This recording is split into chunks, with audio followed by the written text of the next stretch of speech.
orang tidak bisa mendisiplinkan diri atau mengambil keputusan untuk mengelola kesehatan rohani atau kesehatan jasmaninya kalau orang tersebut tidak melakukan check up yang saya sebut dengan check up rohani dan check up jasmani. Nah, kalau check up tubuh jasmani kita ke lab, cek darah lengkap supaya kita tahu kondisi dari organ tubuh kita.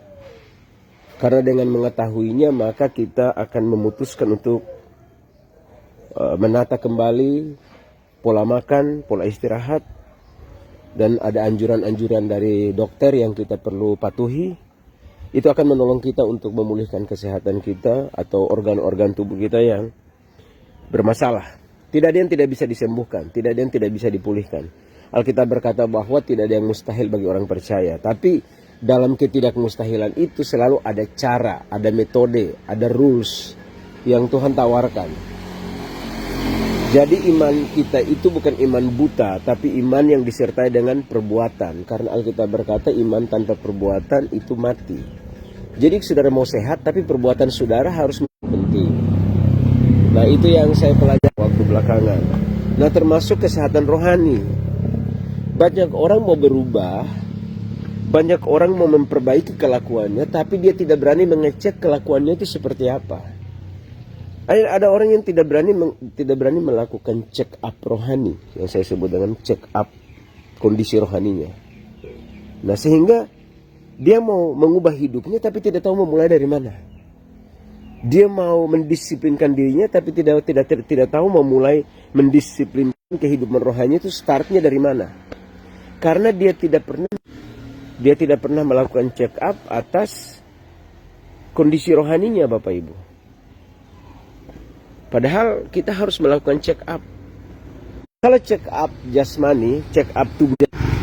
Kalau check up tubuh jasmani kita, ya kita ke lab. Seperti saya ke lab untuk mengecek atau memeriksa darah secara lengkap untuk mengetahui kondisi dari organ-organ tubuh saya.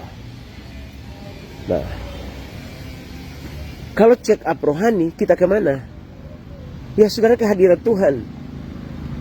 Baca firman Tuhan, karena itu satu-satunya alat check up rohani kita.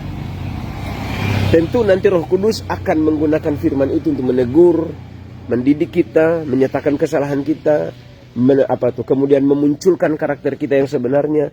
Atau Roh Kudus akan menggunakan firman Tuhan itu, logos itu, untuk menerangkan atau memberikan cahaya untuk kita bisa tahu. Ya, tahu diri minimal. Sehingga kita tidak terjebak pada hanya melihat selumbar di mata orang, tapi tidak bisa melihat balok di mata sendiri. Nah, orang selalu yang melihat selumbar di mata orang dan tidak pernah melihat balok di matanya, itu karena orang-orang yang tidak berusaha atau tidak berani melakukan check up untuk kondisi rohaninya. Harus kita melakukan check up rohani. Karena kalau kita tidak pernah melakukan check up, kita tidak pernah tahu kondisi kita seperti apa. Kita lagi pikir kita benar, tahu-tahu kita salah. Kita lagi berpikir kita sedang bertumbuh, tahu-tahu kita sedang stagnan. Kita lagi berpikir kita sedang hidup benar, tahu-tahu kita sedang dalam dosa. Kita tidak pernah tahu. Nah, untuk saudara mengetahuinya, harus check up. Pengampunan saudara itu standarnya apa? Kasih saudara itu standarnya apa? Waktu kita ada di birokrasi, ada di politik, ada sebagai seorang gembala, cara kerja kita itu standar kerja kita apa? Nah, cara mengeceknya itu harus firman Tuhan.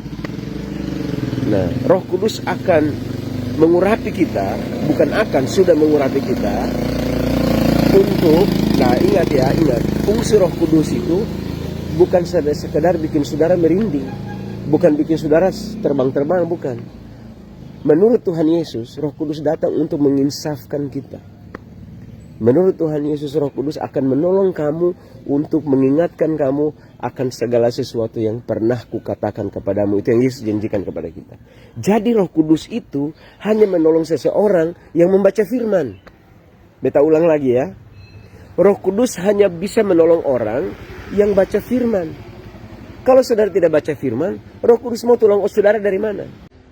Saudara bisa bayangkan, saudara tidak pernah baca firman, tapi saudara mau ditolong Roh Kudus. Bagaimana ceritanya? Saudara pikir Roh Kudus itu seperti saudara mau main sulap begitu, tiba-tiba ada sesuatu yang muncul dari udara, dari langit begitu, bukan. Roh Kudus itu akan mencari firman yang di dalam saudara untuk menggunakan firman itu menolong saudara. Kalau saudara dalam masalah sakit penyakit seperti saya, kalau saudara dalam persoalan keuangan, nah Roh Kudus akan menolong saudara, tetapi Roh Kudus akan mencari apa yang di dalam saudara. Dan yang Roh Kudus cari adalah firman yang di dalam saudara.